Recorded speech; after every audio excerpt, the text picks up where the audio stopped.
Sorry. All right. In our module section, I uploaded 3 files here. The FINSTAD March 3 class RMD file on data structure, and example 1 RMD and example 2 RMD. Okay, so kindly open those.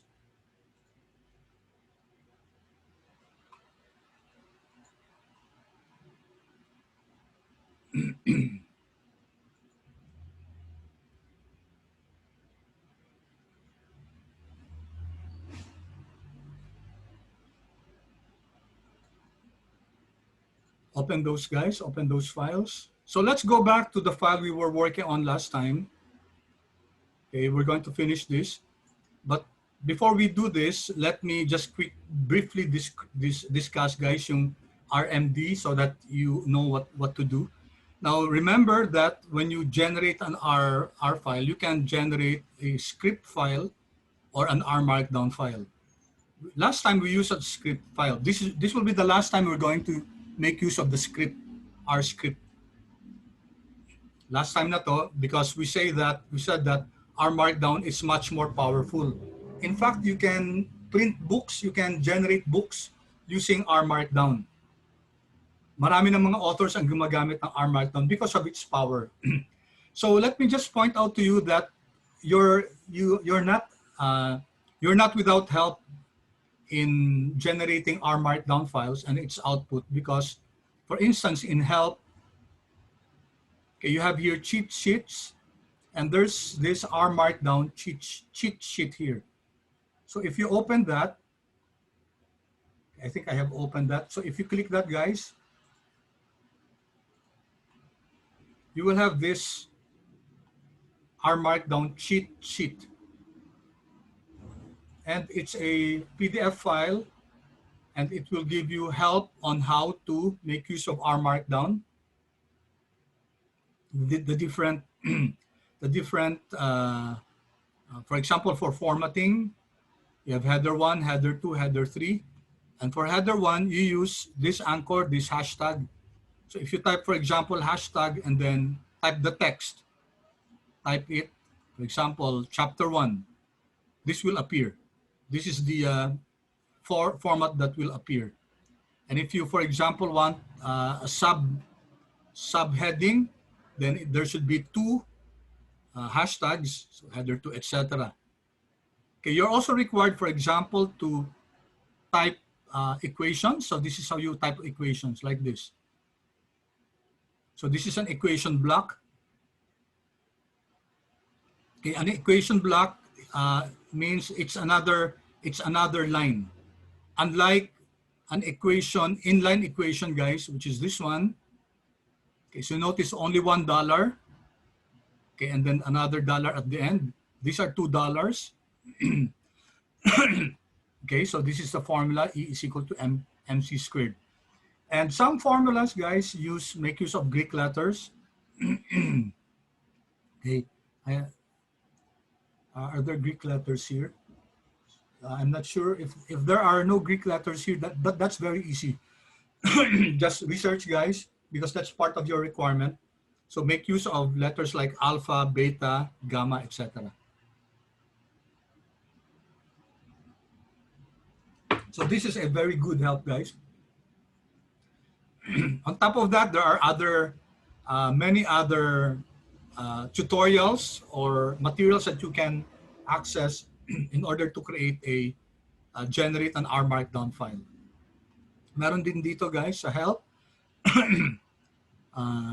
Not here, in our, where's the tools?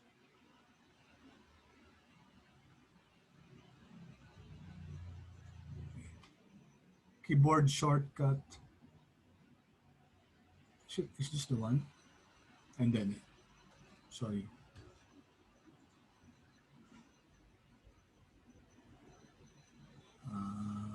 Wait, where's that? To. Markdown quick reference, and it will appear here, guys. Very quick reference lang. Okay, kunyari for emphasis, if you want a particular text to be italicized, then ito ilalagay nyo asterisk, then the text. or underscore, then the text, then underscore. Okay, header one, I pointed this out to you. Then you can also generate list. For example, you're listing different items, then you can use this asterisk and another asterisk for it to be listed. If it's a sub listing, then a plus. It can be also an ordered list. Then you can do breaks in a sentence. You can also put a link, a URL link. Okay, so you start with the bracket, then what that link is all about, and then this is you put here the URL. And then you can also link images. So take note, this is the image, PNG or JPEG file, but you will have to put it first in the R working directory, and then maybe a folder.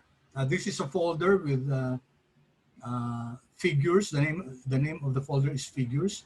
Take note, you don't write remember we used to write here C, the location, but if you are accessing, if you want to put a figure, a picture in your R Markdown, this is the code that you have to use.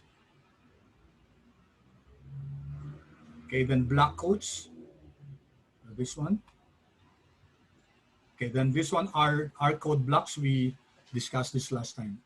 Okay, so at your disposal, guys, are so many tutorials, so many instructions on how you can generate an R Markdown.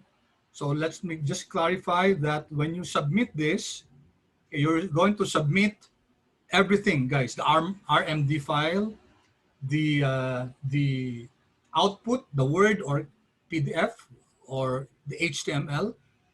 And if you placed any pictures, you should also include the picture file. And the choice is either a JPEG file or a PNG file. Okay, where are you going to post this? In two locations. Number one, in the assignment section in Canvas. I'm going to give instructions there. And then another one in G Drive, so that you can access the work of your classmates and they can access your work also. Deadline again is on March 10, 8 a.m. And you'll be asked as a group to present this. Just a short presentation on what you did, and also learning on the activity. Okay, so let's now open the file that I sent to you.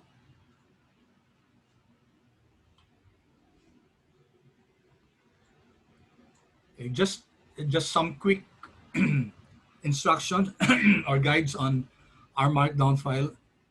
So how do we generate an R Markdown file, guys?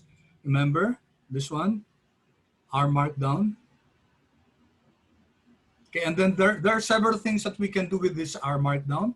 We can create a document. The document can be in HTML, PDF, or Word file. We can also create presentation. In the future, guys, we're going to have group presentations again. We're going to make use of the quote-unquote PowerPoint of R Markdown slides. Okay, and then later on, when we go to ggplot2, we're going to learn how to create dashboards using R Markdown. This is very good. This is a very good topic, guys. I'm sure you'll enjoy this.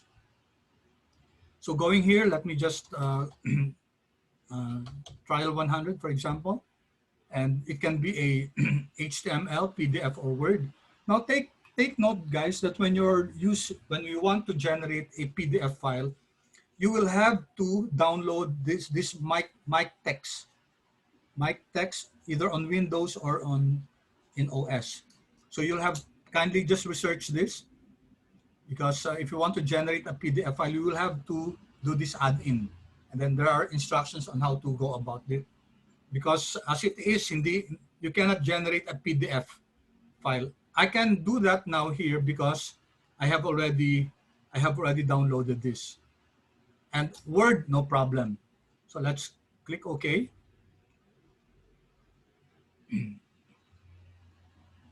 So I think we worked on this last time. So this is an example of an R Markdown file. All right. And codes in R Markdown, you know that, are written in chunks like this. And it's distinguished from the text by the shade here.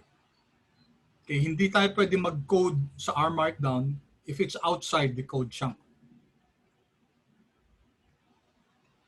Right? So these are code chunks. For example, if we run this, cars is a data set that comes with R. There are many data sets that come with the R package, and we're going to make use of that. No? For example, lagyan natin dito ng summary. There's another package called Iris. Let's see if it can generate this. Kailangan yatang i-data muna natin. Okay. Hindi siya kagad kasi wala pa yung Iris. So let's do this. I'm going to insert a chunk here.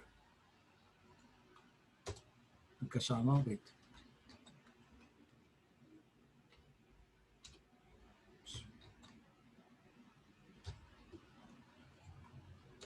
Notice, guys, how does a code chunk begin? It's a tick mark here, back tick here, and then at the end, another back tick. And there are instructions here. So let's use this. For example, insert code chunk, and we're going to use the Iris package, Iris dataset. So let's copy this, Control X. There, summary Iris. Let's run this. There, guys. So Iris is another dataset. Gamit na gamit tong Iris na to. Ang dami examples na pwedeng gawin dito. So it consists of 5 variables: sepal length, sepal width, petal length, petal width, species. Okay.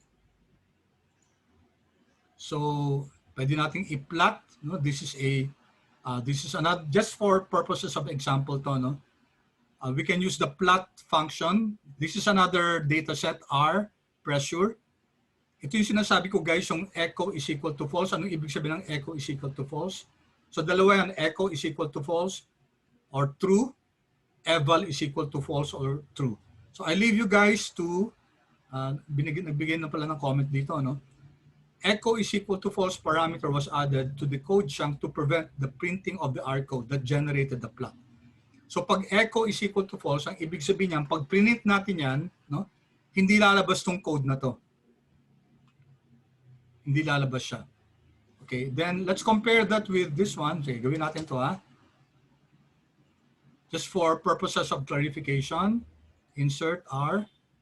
So let's copy this. Control C. Tanggalin natin to. Echo is equal to true naman. Pag true, guys, pag print yan, pag print na natin yan, lalabas din tong ano na to. Lalabas tong code chunk na to. Okay? For our purposes, malamang sa work nyo, ito true nyo yung echo para lumabas yung ano, no? It's only when you don't want the code. Ang default nga, guys, ipiprint ni Aryan yung chunk. But if you don't want that to be printed, then echo is equal to false. Kunyari, may code kayo na install that packages. Nagkaka-error kasi pag may code na install that packages, no? So, ang gagawin nyo dun, mag-R, echo is equal to false kayo. You'll notice that pag rinan nyo yung, pag ninit nyo yan, tapos may install that packages, nagkaka-error. So, pwedeng ang gawin nyo, i-install nyo muna. Tapos, once you have it installed, tanggalin nyo na siya dun sa code. Pwede naman yung library. No? Kasi ibig sabihin, pag nag-library na kayo, ibig sabihin, naka-install na yung package na yun. Do you get me, guys? Clear ba yun? Pause muna ako. Baka may mga questions dun sa sinabi ko. Clear ba siya, guys? So yung concept ng echo is equal to false. No? Yung echo is equal to false, ginagamit natin yan if we don't want the code chunk to be printed. Yung isa naman, eval is equal to false if you don't want the code to be run, to be run. No? So yung isa, eval is equal to, eval is equal to false. Ito naman, echo is equal to false. False or true lang naman yan. No? Echo, guys, ipiprint yung output, ay ipiprint yung code, eval, hindi siya iraran, hindi iraran yung code. Okay, this is for running of the code. This is for printing, printing of the code. May question ba? Iris is a data set. Yeah, it's a data set. It comes with the package R. Dali, tanggalin ko muna itong ano. Remove objects here.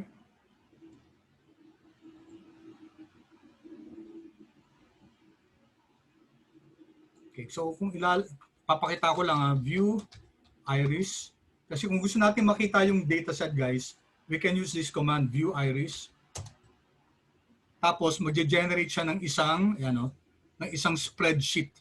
Yan. So this is the iris dataset. So sepal length, sepal width, petal length, petal width, species. So this comes with R. Pag na-install na natin yung R Studio, kasama na yan. Marami pong ibang ano, guys. May mention yung plot if ginawang echo is equal to true. Echo is equal to true. Mag-error. Wait dali. Ano ba yung question doon?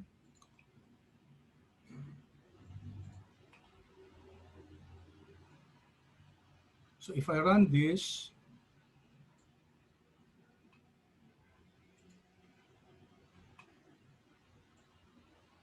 echo is equal to true. Ano ibig sabihin na echo is equal to true? Guys, isasama niya yung chunk na to sa pag-print. No? Okay, sige. Let's continue, guys. Init natin to. Question ba? Sir, di ba na-mention nyo yung plot if ginawang echo is equal to true? Hindi. Ibig sabihin ng echo is equal to true, Michelle, pag echo is equal to true, isasama sa pag-print yung code mismo, yung code chunk. Okay? So, tingnan natin init natin to para ma-clear tayo. Knit natin sa HTML. So, tatanungin tayo kung anong file. Okay, kung na lang trial 100, no? Kasi yun yung pangalan ng ginawa natin. Trial 100. Tapos magra-run na siya, no? So, you see, our Markdown is processing it. So, pinaparse niya. Oops, wait. Saan nagkamali? Nag-halt siya. Bakit? Right? So,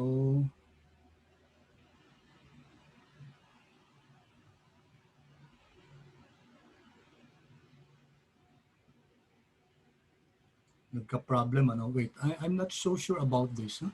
Tanggalin muna natin to, guys, ha? Sige, baka ito yung nag-cause ng error. Sige. So, knit, HTML. Ayan, yun nga yung nag-cause ng error. Bakit kaya? Kasi echo is equal to true, ano lang naman eh. Ibig sabihin, i-run niya yung code, i-print niya. Tingnan nyo, guys, ha? Take a look at this, guys. Kita niyo yung plot ng pressure? Diba? Kasama ba yung code chunk dito? Wala. Kasi linagay natin, our pressure echo is equal to false. No? Okay, ngayon ganito gawin natin. Sorry, ha? So let me do this. I think I know what my mistake. Copy ko to.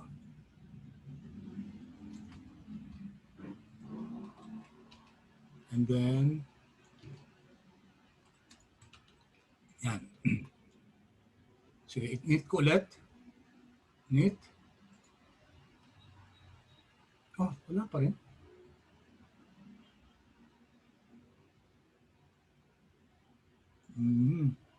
Error in parsing. Okay. Hindi ko pa ma-decipher, guys, ano kung bakit nagpa-parse siya. Yung lapply, yung function. Okay, so sige. Tatanggalin ko muna to, ha. I will have to decipher kung bakit siya nag-halt, no? Tanggalin ko na muna to. Okay. And then, saan na tayo? So we were able to knit in HTML na, di ba? Try natin init naman sa Word. Minsan mas matagal guys pag nag-error, you'll have to find kung ano kaya yung nagiging problem, no? Sometimes that's the challenge here. Kaya nga while you're doing it, make sure na you follow the the rules. Pwede natin sabing rules. Okay, so this is in Word file now. Yan. Naka-echo is equal to false yung code, yung chunk, kaya hindi niya sinama din. But this is in Word file. So this is a lot better than just generating a Word file tapos ilalagay natin yung mga code, etc. Kasi mas maganda talaga yung R Markdown, no? Even compared to Word. Siyempre, initially, medyo may mataas yung learning curve nito kasi it's not really that easy to generate an output like this. Pero pag nasanay na kayo guys, mas magiging mabilis siya. In fact, kung tutuusin guys yung thesis nyo, when you go to your thesis, you can use R Markdown. Ang maganda pa nito guys, you can share it with everyone. Tapos, pag may binago dun sa automatically guys, pati yung, lalo sa plot, you can generate very, very beautiful plots. Kasi pag sa Word lang, ang hirap, kunyari, i-generate mo yung plot sa R, ika-copy-paste mo pa, ilalagay mo sa Word, masyadong matrabaho. Ito, doon na sa R Markdown mismo. Just follow the syntax, just follow the rules. Okay? Now, one last.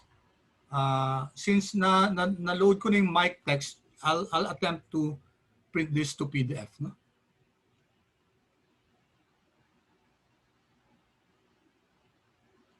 So it's still running.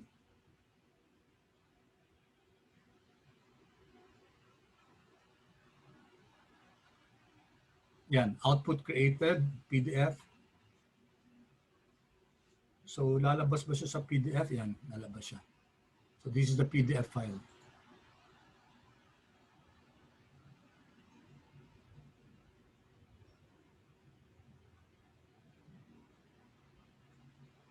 Okay.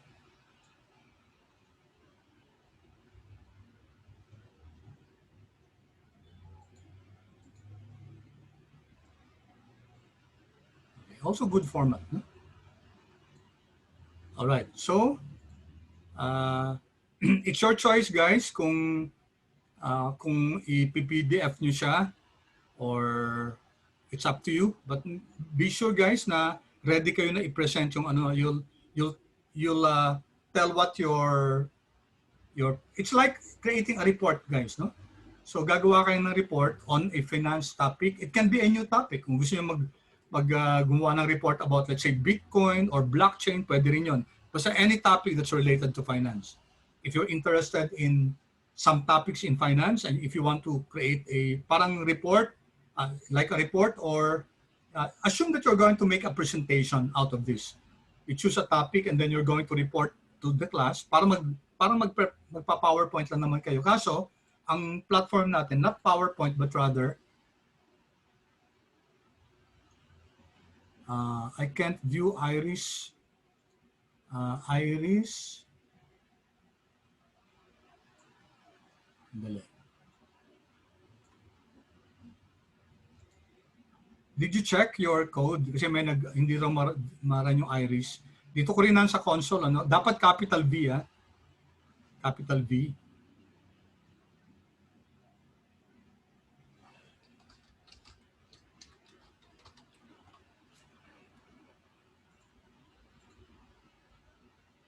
Kasi pag small v pag small v mali na yan. Remember case sensitive si R. So the reason why let me do that, no? View Iris. Okay, so this is small v, guys. Hindi mag-run siya. Ay, nag-run na. Bakit?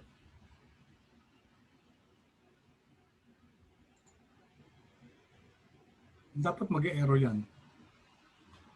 Ulitin ko. No, view cars. Nag-run din si cars. Who was the one who was asking nila? Yung ginamit mo yung small b, Mitch, hindi nag-run, ano? Pero I don't know why sa akin nag-run na kaagad nung ano. Minsan guys, may mga quirks si ano may mga quirks si R na minsan bigla ka na magugulat na pwede pala yun. Yung sa example ni Mitch, yung ginamit niya small v, nag-e-error. Nung ginamit niya yung big V, okay na siya. No? Ang error daw, error in view, Iris could not find the function small v. Okay. Maybe if you have run already the big V, tapos nag-small v ka, siguro ang suspicion ko lang magra-run pa rin siya. No? Pero pag hindi, siguro first time, baka hindi mag-run. That's my suspicion. Alright, so let's go back, guys. Okay, and then I gave some examples. No? Okay, may mga example ako na binigay. Example 1. This is an example of how, by the way, ano yung YAML, guys? Pag nag-generate tayo ng ng R Markdown, merong default na ganito, no? So this is what you call your YAML. This is your yet another markup language, no? Ito. Default lang naman ni R Markdown yan. Pero pwede yung tanggalin yan, wala namang mangyayari. Walang masama doon. Okay, so dito I wanted to show this as an example. If I knit this, knit ko sa HTML, tingnan nyo, magra-run siya.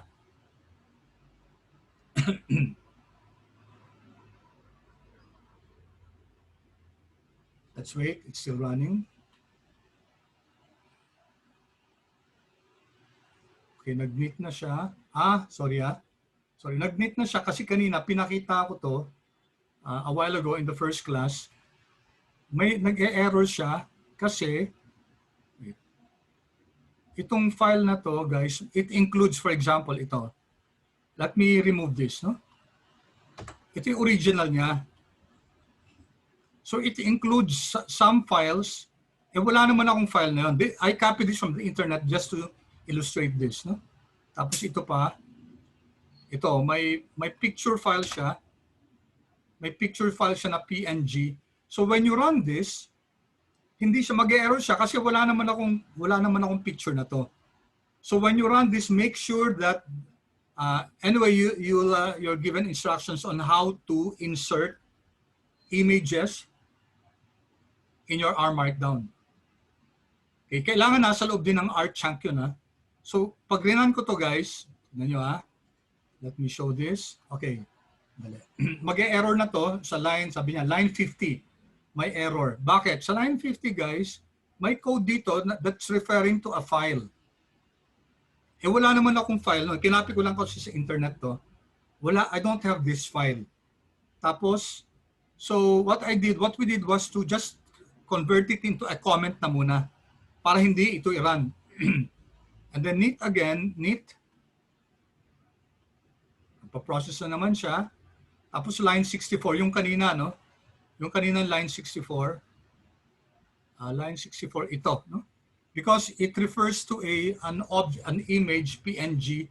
Wala naman tayo nun. So, kinoment out lang muna natin.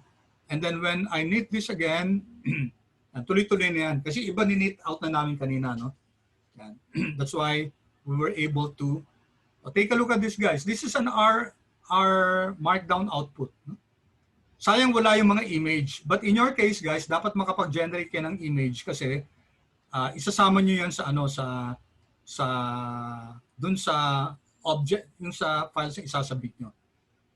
Okay, so ito, table to, another table. So you can generate this. Right, so examples yan. So, in fact, pwede kayong maglagay ng bibliography, yung mga references. Pwede rin kayong maglagay ng mga appendix. In the future, guys, may mga modeling tayo. R Markdown din yung gagamitin natin. And then you will be required to, let's say, do statistical analysis, kunyari descriptive stat. Tapos dapat hindi nyo dapat lahat ilalagay sa body. Yung iba ilalagay nyo, yung mga figures as appendix. Okay? So, magkakaroon tayo ng appendix section. Doon yung ilalagay yung ibang outputs. Alright? So far clear, guys? Clear? Hello? Yes, sir. Okay, good. Sir. And then there's another example. I'll leave you guys to try this, no? Pag nakaano kayo ng mga, hindi yata, I think, okay, so let me run this. Ganito nga to.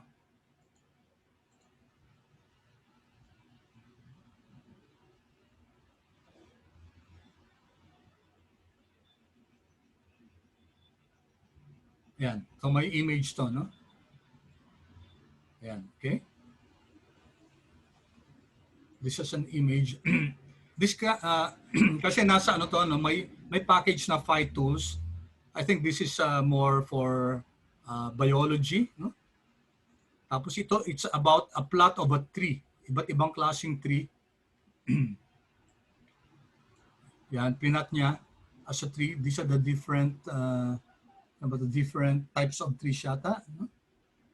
Yan, so this is an example of an R Markdown file with an image with a plot. So kasama yan guys sa ano sa requirements nyo. So dapat may data dapat kayo. It can be any data. Depende dun sa ano nyo, dun sa topic.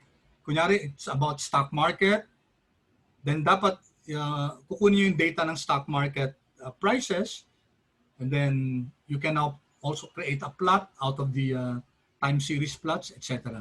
So I leave you guys to choose kung anong klaseng ano, let your imagination soar, no?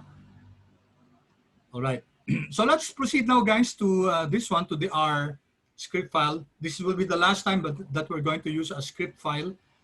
And then yung mga next talagang R Markdown na tayo. Okay, so last time we looked at getting the working directory. It's important for you to have a working directory. So once in a while, pag nagsimula kayo, i-check nyo kagad yung working directory kung asan. Kung tama, then good. Kung mali, then i-set nyo yung working directory. So ako na-set ko na to.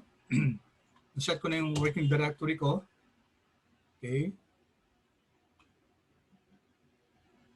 So if I get now my working directory, so it's now here in my R working directory. All right, then we learned, guys, how to install packages. You can install packages one at a time, okay? Or you're using the install.packages code, or you can do it here, sa packages. Okay, you click this install, and then type the package here. Okay, and then install. If it's in cron, automatically makukuha yan. And then once it's installed, it will appear here in your package. Then you only install once. And also you cannot, when you install it, it's not automatically available. You have to access that using the library function. Or, ggplot2, no? Sabi natin, you can do this, packages, then type here in the magnifying glass here, ggplot2, and then ggplot2 will appear here because it's already installed. And then click this. Pag click natin to, click ko okay, ito yung code, no?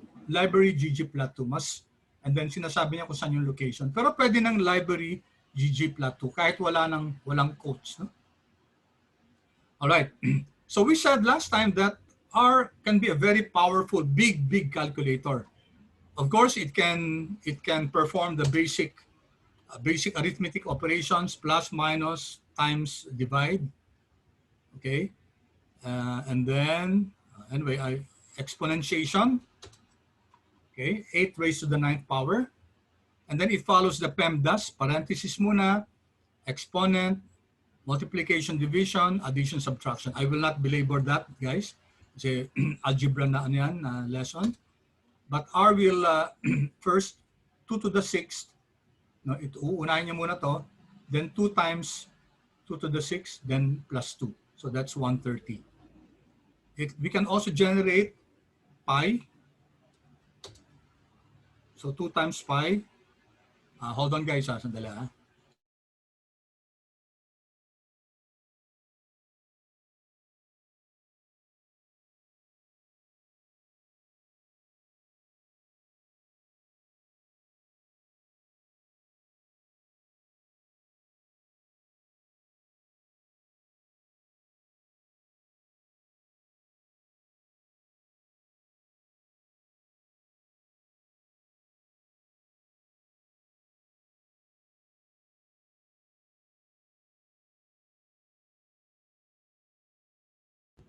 Hello guys, give me a minute ha. May nag-knock lang dun sa sa pinto.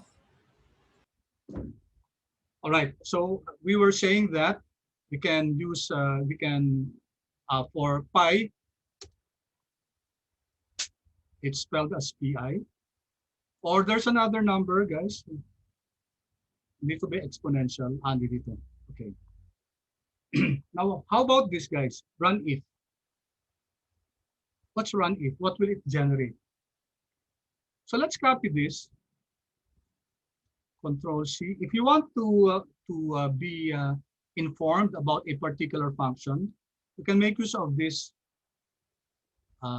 question mark or help run if. This is a function. So let's run this. Okay, so ito, no? It gives us instructions on what this run if function is all about. And meron siyang D, P, Q, R. Okay. So this is the syntax.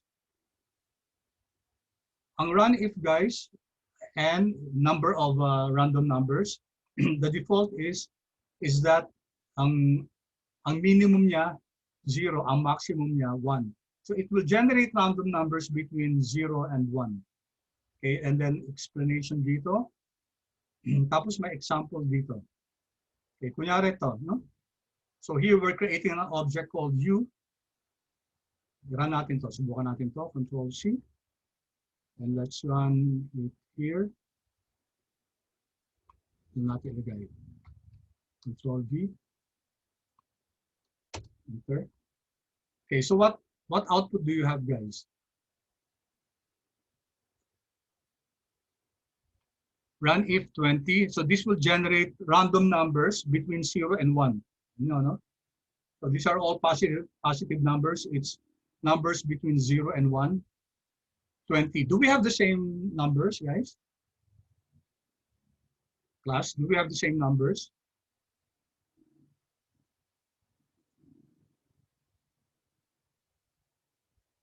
No, sir. No, sir. Naka-random po. Naka-random tayo, no? Magkakaiba tayo, no? So, baka may... Sir, question lang po. Dito po sa 20 numbers nito, less than 1 po talaga lahat. Oh, it's between 0 and 1. Kita nyo yung sa help. Okay, let me show that again. Okay, dito. It tells us that, nasan siya yung kanina? Si run if, yan.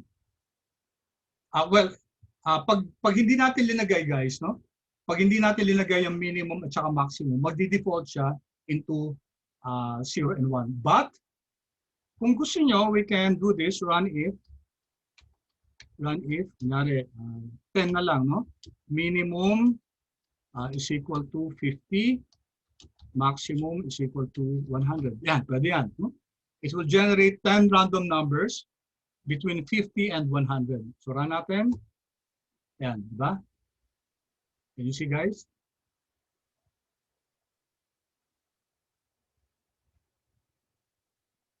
Okay, run if function, sabi natin, it's to generate random numbers. Depende kung anong ilalagay nyo, kung ilan. Tapos, pag hindi na kayo naglagay ng minimum at saka maximum, ang default niyan, between 0 and 1. But you can identify, you can use your minimum and your maximum value. So Excel, parang run between to, no? This is the run between. Clear yan, guys? Any questions? Clear ba? Sir, default po ba yan like 5 decimal places? Or pwedeng ayusin? Pwedeng ayusin. Let me see, ha? Let me see. Round. Pwede natin i-round siya. Lalagyan natin ng round dito, tapos comma dito, then 2. Yan, 2 decimal places. Let's see if this will work. I think this will work. No? Ayan, no? Diba? Nag 2 decimal places na siya. Kasi ginamit natin round function and then kung ilang decimal places. Okay, did that answer your question, guys? Yes po, sir. Thank you. Yeah, thank you. I appreciate your questions. No, that's very good. Okay. All right. So, Ang problema nito guys, kunyari we're trying to work on some functions. Tapos gusto natin pare-pareho tayo. We want to have the same numbers. How can we do that? Ano to eh? Depende, no? My question dito, how many decimal places would you require? Sasabihin ko naman kung ang default niya 5 decimal places. If I say use 3 decimal places, then make use of this round. What's important here is that yung run if guys, it's used to generate random numbers. Okay? Iba. Mitch, iba, no? We'll go through that. Kung whole numbers naman, iba yung gagamitin natin. Hindi ko muna ibibigay yun kasi importante muna, mas importante sa atin muna yung ibang functions dito. Okay, so don't worry guys, makukuha natin yan. Now, ang importante dito, what if we want pare-pareho tayo ng numbers? Then we can use this function set.seed. And we can name pare-pareho tayo, kunyari, gawin natin 98. Set.seed 98. And then let's follow this. Gawin natin to. Control C, Control V. Mag-generate tayo ng kahit 10 numbers lang, minimum of, gawin natin 10 up to, gawin natin 50. No? Gawin natin 3 decimal places. So what am I doing, guys? I'm introducing this function set.seed 98. It can be any number, pwede 1,100. Ang importante dito, guys, pag rinan natin to, Control Enter. Okay, ano na-generate nyo?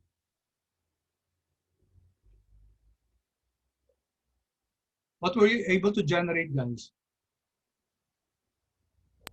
And random numbers. Ano yung first number nyo? 28.68. Parehong-pareho tayo, di ba?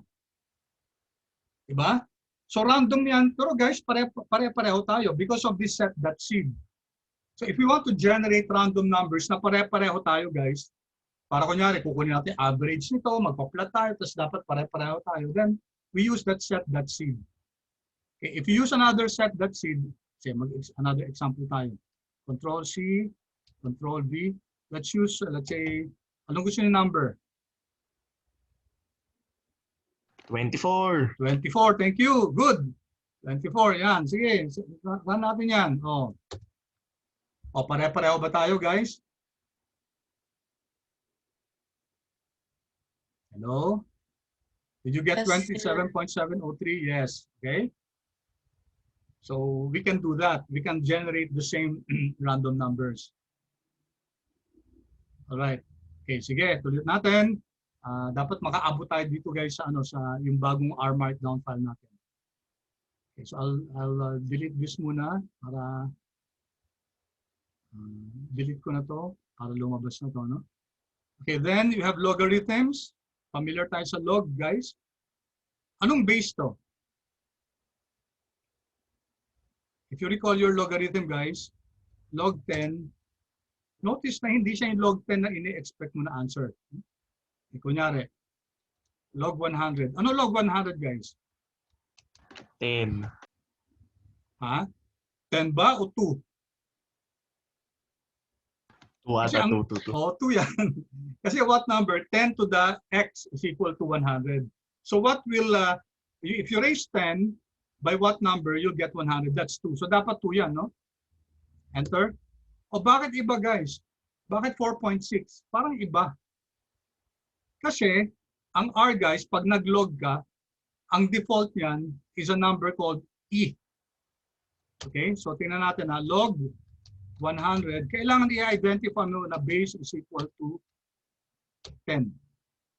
Okay, ito yung usual, no? Yung pinag-aralan nyo sa high school, sa elementary, yung logarithms, pag ginamit na log, automatically, ang default niyan, 10. Pero sa R, hindi.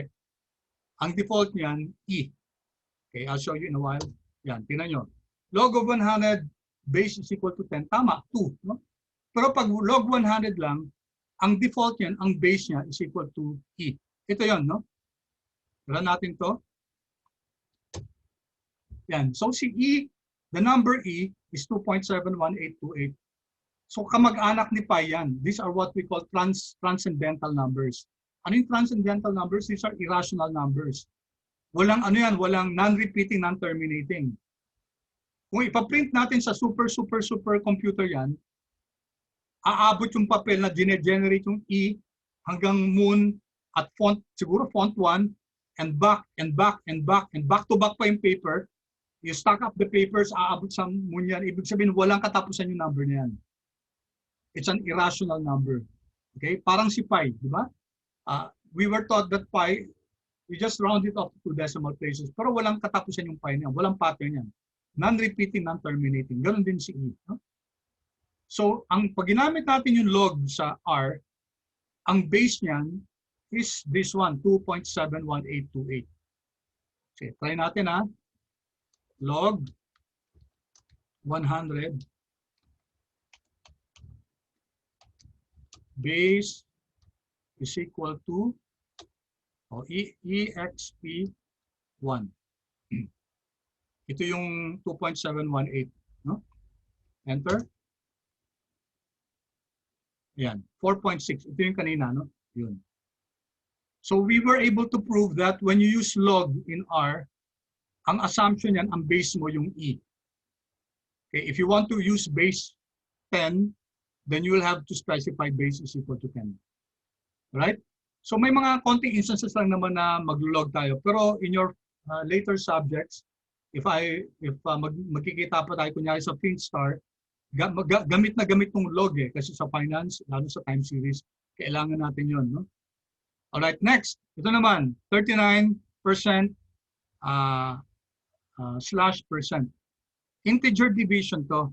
I-divide niya, pero ang ibibigay lang niya yung whole number. So let's run this. Yan, yung 7 lang. Hindi niya binigay yung 7 point something, no? Tapos yung modulo naman, ito ang ibibigay niya yung remainder. Ba? 7 times 5, 35. May remainder na 4. Modulo to, percent. Wala yung back, yung forward slash. No? Enter. So that's your 4. Okay, of course you can ask help. Okay, we will not run this anymore. Okay. Any questions so far, guys?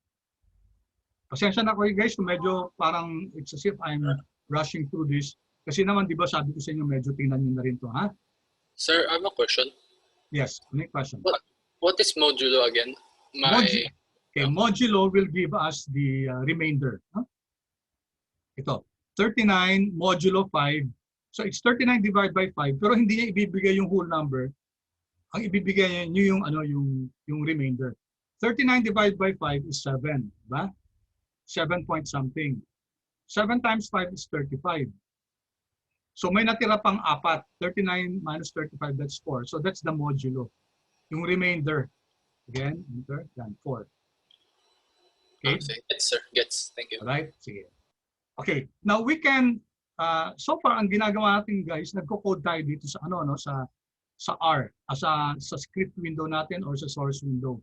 Lahat ng codes natin dito pumapasok din sa console. Okay? Pwede rin tayo mag-code sa console. May disadvantage nga lang. Kasi sa console, we cannot go to any of the previous code. For example, here, we cannot just go here. I can't access this. We cannot. No? Unlike dito sa script window natin, pwede natin balikan yung ibang codes natin and then rerun it. For example, this one. Pwede kong i-run ulit siya. Dito hindi sa console. So how do we now access the previous codes if you want to run it in console? You'll have to use the shift arrow. Okay? So notice I'm shifting up, no? Arrow up. Okay, tingnan nyo guys ha.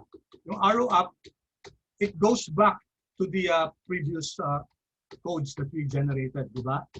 Down. Okay, kung gusto ko ma-repeat yung isang code, you'll have to use the arrow key, no? Clear yun, guys? Clear? Yes, sir. Okay. Thank you. Pag dito naman, guys, ito na yung last natin. Sabi yung last. Yan, last na, no? So, bumalik na dito sa bago. While on the other hand, kapag sa source natin, you can go anywhere here. So, that's the disadvantage of, sabi natin dito, Yun ang disadvantage if you're typing dito sa console.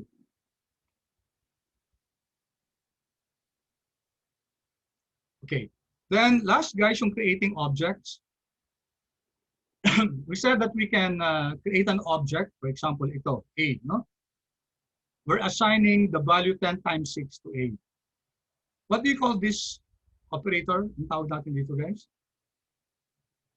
What do you call this? This is your assignment operator. Ano yung shortcut sa paggawa nito? Alt minus. Alt minus. Sa ano sa Mac command minus ano? Sa Mac command minus. So for instance, if we run this, okay, take note na lumabas siya dito sa ano no sa console. Pero hindi pa lumalabas yung output. In order to generate the output. Pero lumabas siya dito sa ano no sa environment natin. Ito lumabas na si A with the value 60. Ibig sabihin, we created an object called A and the value is 60. In order for us to see the print here, okay, you type A again. Lalabas na dito 60. Or you can type print A.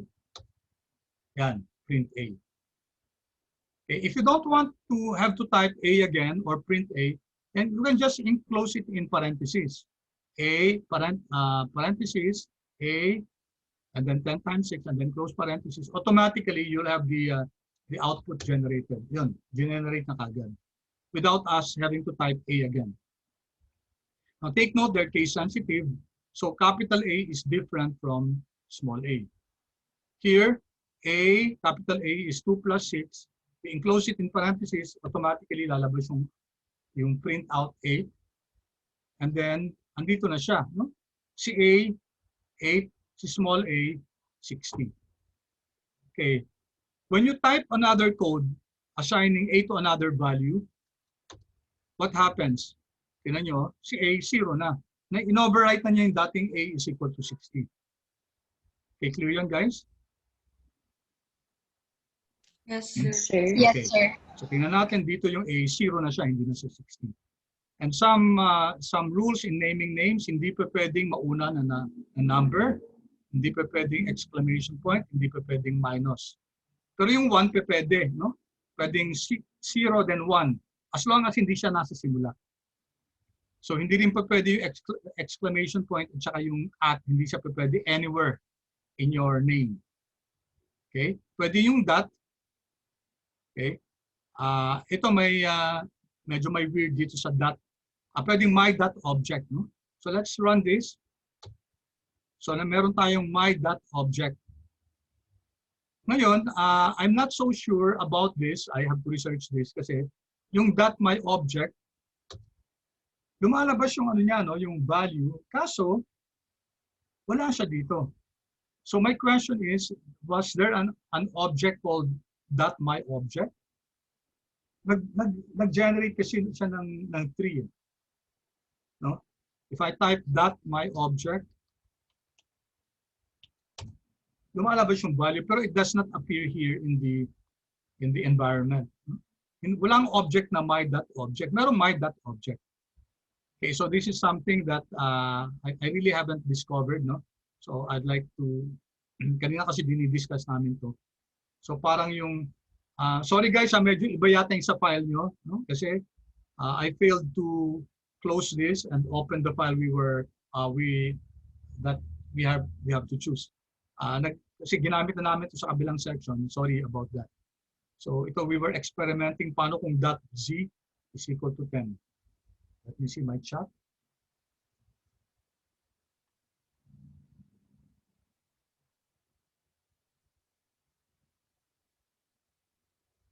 Oh, bakit kaya? May question dito. How do I get the data and values in the environment tab?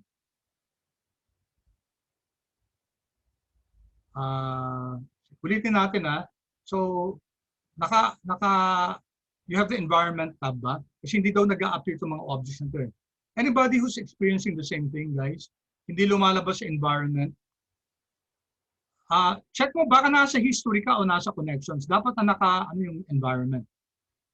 Kasi 3 tab siya na. Baka nandito ka sa sa history o kaya nasa connections ka.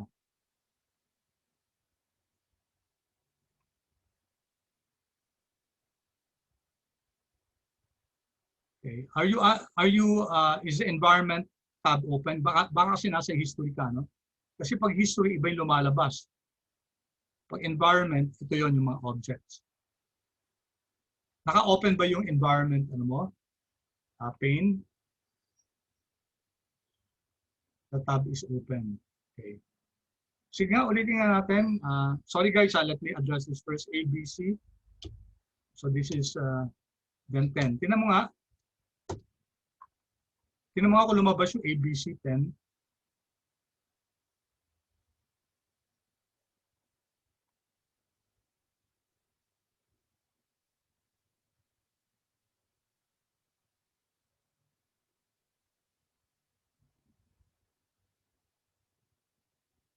Nag-appear ba si ABC?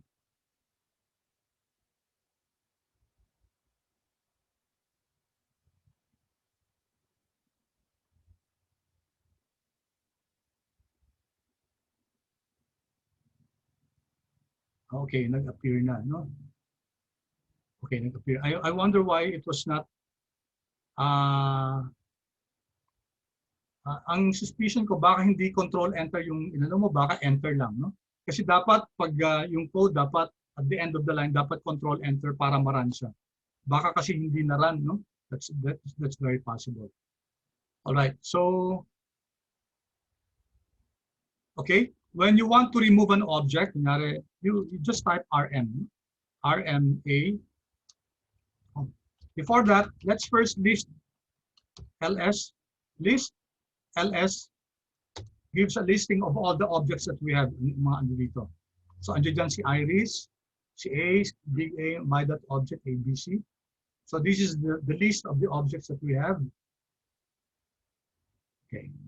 And then, so ito yung mga objects natin, ano? Pwede tayong magtanggal, no? So tanggalin si big A kunyari. So RM, we'll remove that. Enter. So if we type list again, okay, wala na si big A. Okay? All right. So that ends our script. Para introduction lang to. Let's now go to this. Dito na tayo, guys. So this is our Markdown file. As I said, from now on, our Markdown. So ano dapat yung lesson na to? We have 15 or so minutes. At least masimulan natin to. So this is a lesson about data classes and data structure. Importante, guys, since R deals with objects, with data, we have to know the different types of data types and data structure. Okay, so let's go here.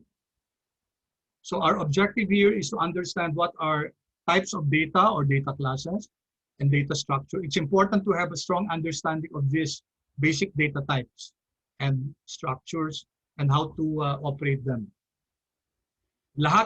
Everything in R is an object.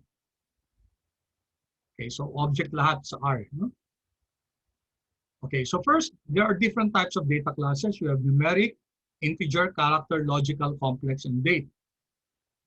Okay, so itong 12.6, okay, 12.6, it's a numeric data. Pag sinabing numeric, real siya or decimal, ibig sabihin, pwedeng decimal point yan. Now, kahit na walang decimal point, kunyari, 12. This is still numeric. Ibig sabihin, another name for that, by the way, is double. So numeric pa rin yan kahit walang decimal. If you want an integer, you have to type 2L. So, i-run muna natin to.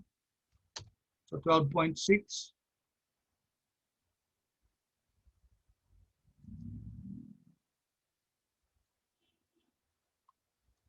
12.6. Okay, run siya, 12.6. 12, run siya. 2L, take note. 2L is 2, no? Integer yan. Basta maglagay ka ng L, parang label na integer siya. So this is not a character, guys. So bakit isipin nyo na 10L, baka 10 liters, hindi. L is used to designate that a number is an integer. Pwede rin character. Yung character dapat may quotes. So, non-male. Pwede rin logical, true or false. So, hindi kailangan ng quotes yan kahit mukha siyang ano. Ang default, hindi linalagyan ng quotes. And true or false. Yan. Yung una true, yung pangalawa false. Okay? And then you have complex numbers. Okay? And then you have dates, year, month, date. So, ito guys, i-explain ko na lang later on. Kasi medyo tricky yung dates. Tinitreat pa rin siya ng numeric. You will have to do something with this one in order to convert it into a date. Pero we'll discuss that later on. Okay, so back here, I think, sorry, medyo dinalaw na namin kanina to. So we're creating an object called A. We're assigning it 1. So you can print that if you type A or automatically na lang ito, no? Para i-print kagad yung value dito. So what's the class of A? Class A, numeric siya. So 1 is numeric. Hindi siya integer. We can use the type of function. Yan. Double. Pareho lang guys, yung numeric at saka si double. Okay, how about let's create an object called B. And then it's 3L. L here, remember, is integer. So that's 3. Pero malalaman lang natin yan kung integer kung kinuha natin type of. And type of integer or class integer. No? And then I think nagdagdag ako dito. So we create, pakitype na lang guys. We create an object called C. And it's 3 plus 2i. So let's create that. So we have 3 plus 2i, and that's the object Z. No? And then if you get the class of C, okay, so it's complex. All right, so C false, enter, false. Type of niya, type of false, logical yan.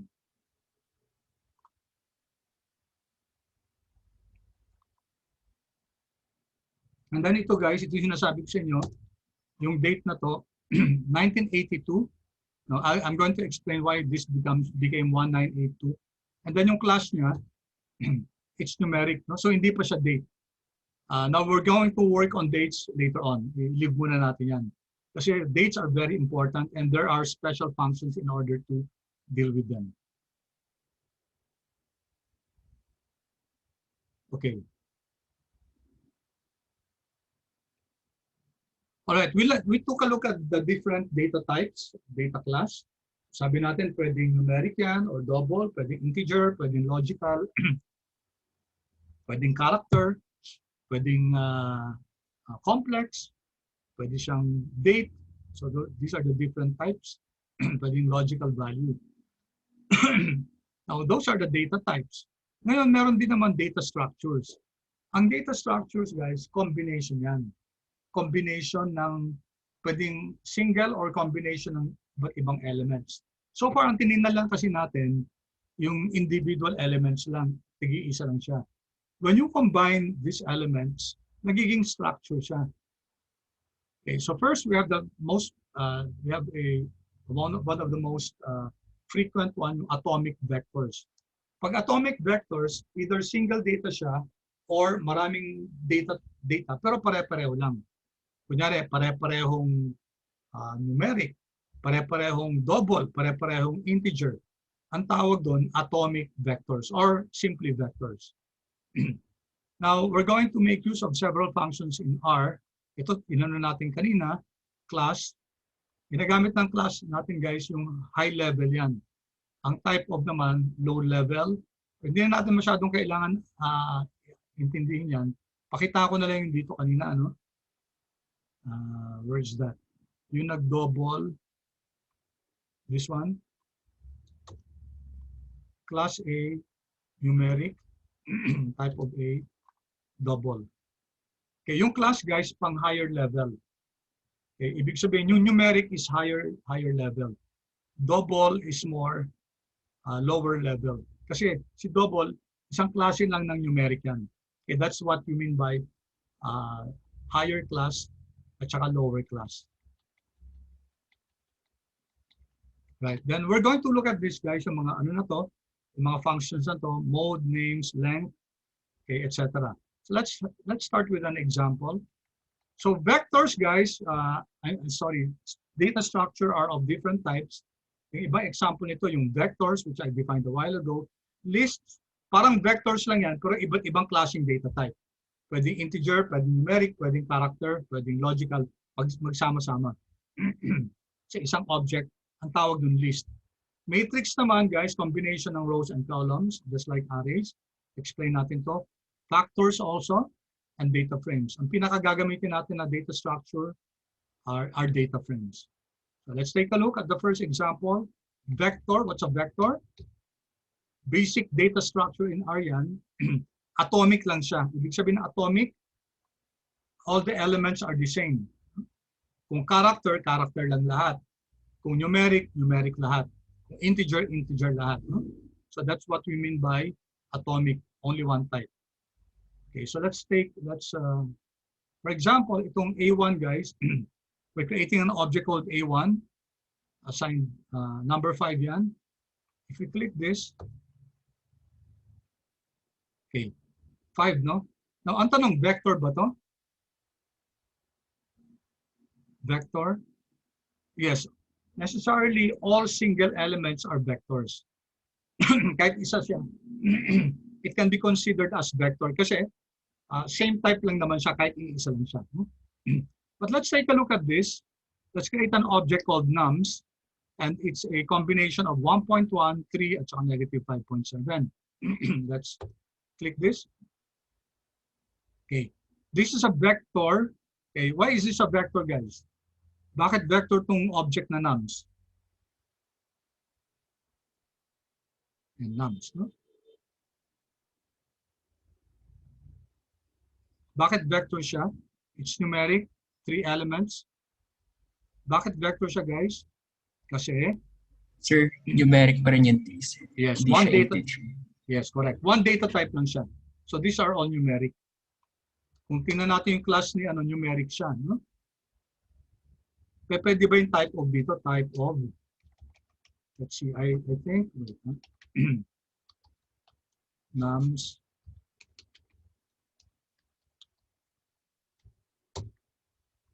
Okay, double. Sabi natin, di ba, ang type of, it's a lower level, no? A higher level kasi numeric. Now, there are different types of numeric. Isa lang doon yung double.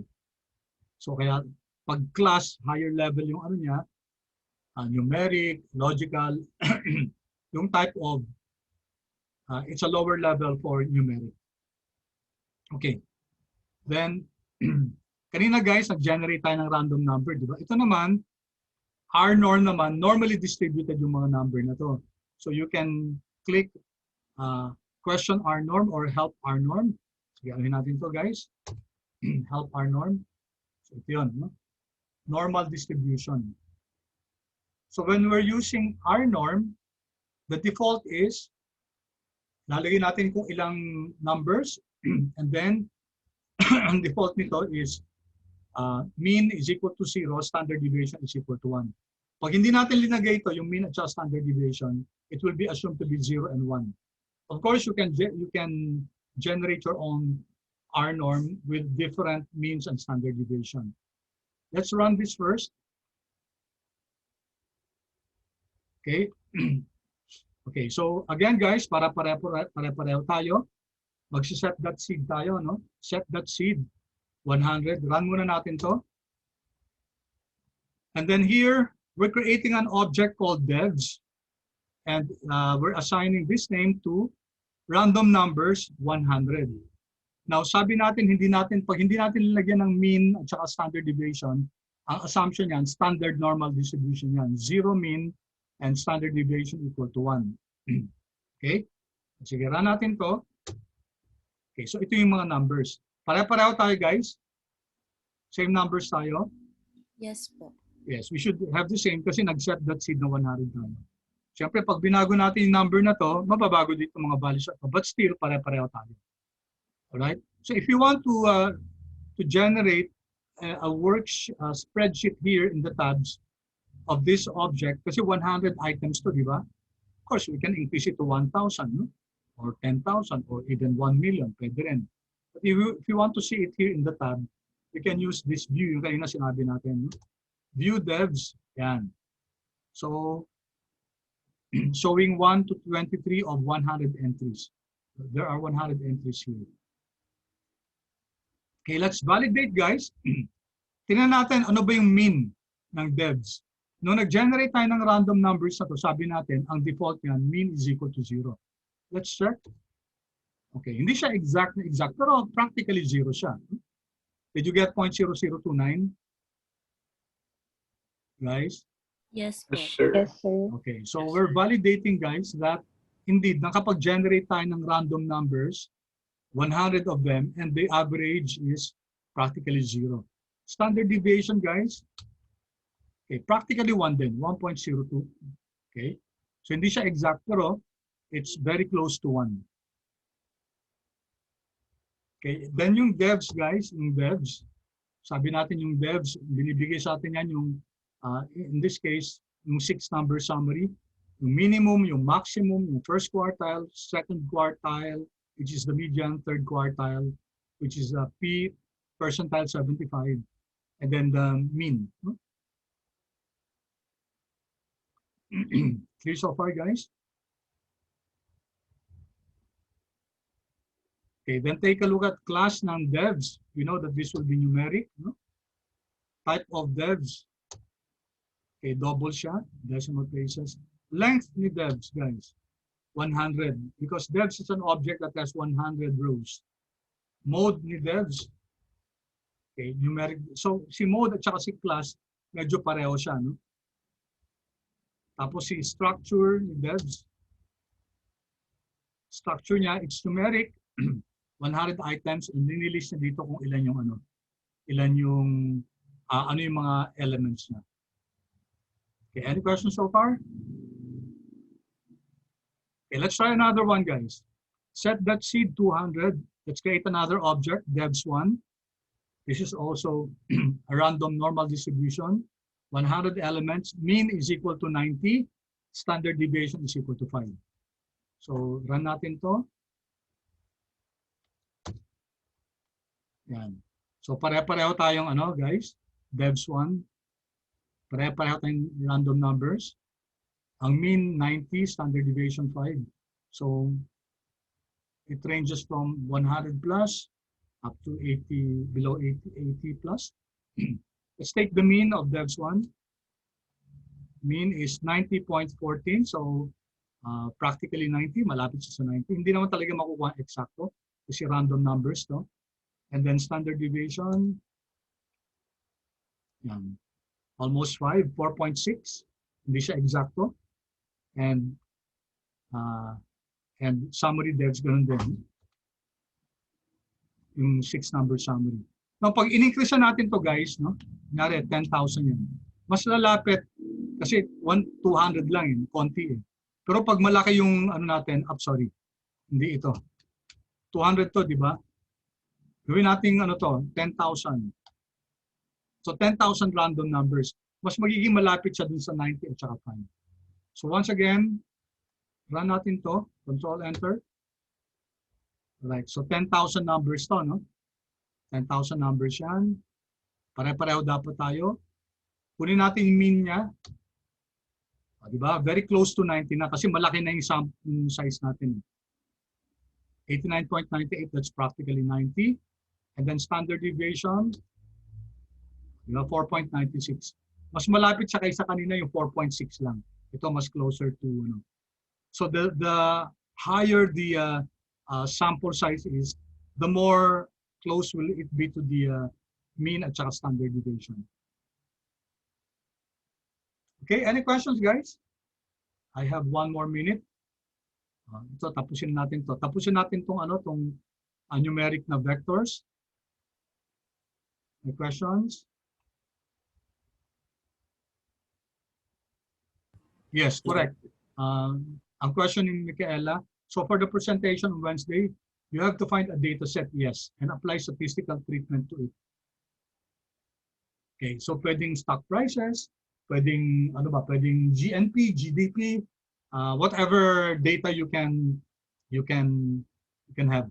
By the way, guys, pwede kayo din kayo kumuha ng data sa, lagay ko dito Kaggle. Okay. Access nyo si Kaggle, guys. This is a site where you have many data sets.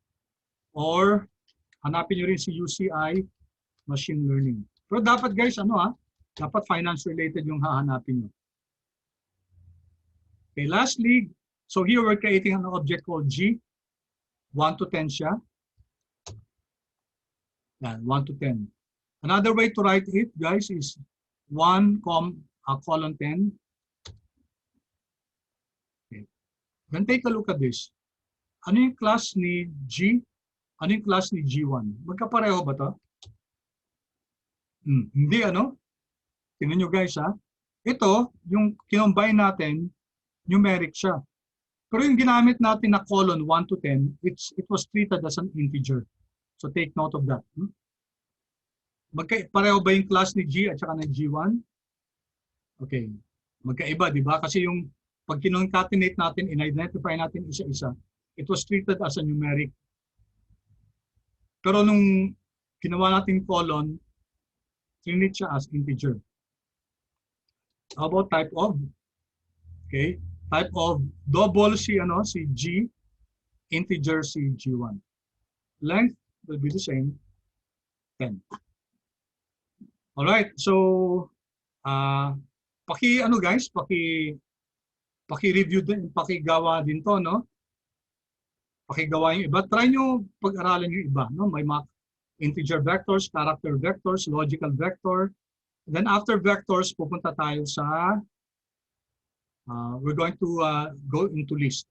So if possible, guys, kung pwedeng tingnan nyo yung other types of vectors and how to subset vectors, and then tingnan din yung list. Practice nyo yung iba, guys. Just do advanced reading. Okay, thank you, Simon. All right, so any questions, guys? Any questions?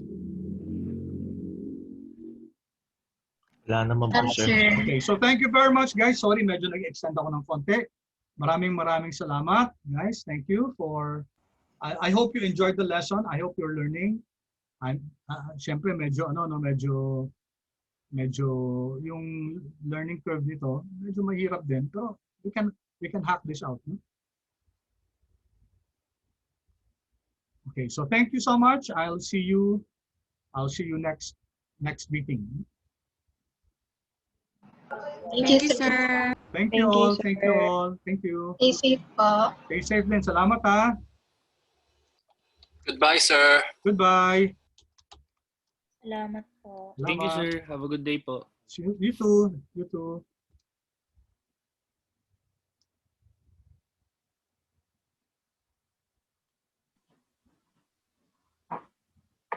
Hey, sir. Yes. Yes. Sorry po, sir. I was late earlier po. Okay. Anong family name? Rojas pa. Si Kenneth. Ken, ikaw talaga. Yes, sir. Sorry, sir. Kasi I actually, di po nasira yung internet ko. Pero I actually woke up late po. Kasi I was trying to figure out po yung trial, yung Markdown tutorial demo yesterday. Oh, may group ka na, no? Yes, sir. May assignment na kayo, May output kayo.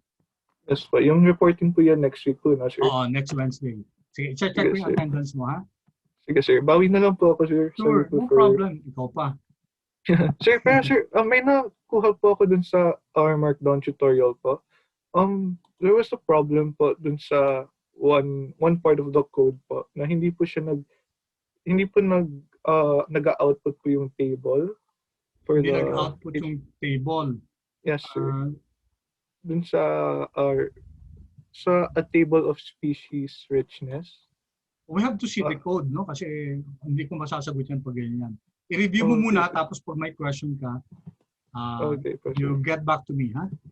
Oh, sir, pero actually, sir, after like an hour po of researching online, nakuha ko po yung answer. Parang kulang po kasi yung package na Pander. Like, I wasn't able to use Pander, tapos use the object na richness. Tapos Yung when I... pala. Tapos, kasi sir dun sa code, wala po kasi yung pander. So, when I added it, I-share mo sa akin, naging- i-PM mo sa akin yung ano, yung R Yung place Markdown po. file. Tapos maglagay ka nun ng comment kung saan ka yung place na yun kung saan nagka-problem at saka kung okay, paano sir. i-resolve. Ha? Sige. Sige po, sir. Thanks, Thank you, sir. Ken. Oo, sige. Salamat. Alright. Thank you, sir. Sige, Sorry po bye-bye. kasi next time. Hindi po Sure, ako no problem. Alam naman kita, I know you to be a responsible man. No? Sige, sir. Thank you po, sir. Goodbye Alright. po. Goodbye. Have a great lunch po. Have a good day too.